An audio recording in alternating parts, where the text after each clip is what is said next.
ఆ తప్పును ఒప్పుకోవాలి, ఆ కల్మషమును, ఆ అపరాధమును, ఆ అబద్ధమును, ఆ చూపును, ఆ నడకను ఒప్పుకోవాలయ్యా.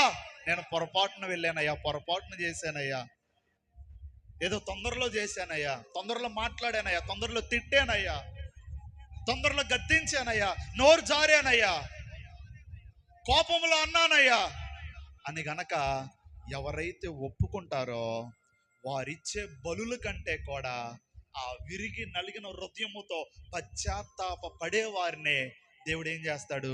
లక్ష్య పెడతాడు. దేవునికి స్తోత్రం చేద్దామా? ఇంకొంచెం గట్టి చేద్దామా?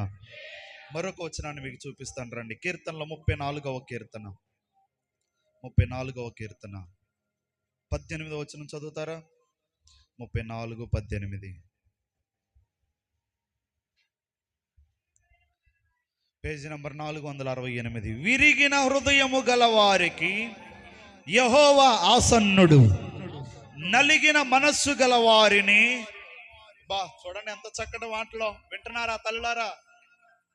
ఇప్పుడు దావీదుని ఎందుకు దేవుడు అంతలా సాక్ష్యం ఇస్తున్నాడు? అంతలా పాపం చేసినా కూడా క్షమించాడు, అంతలా తప్పు చేసినప్పటికీ అంతలా ఏడిపించినా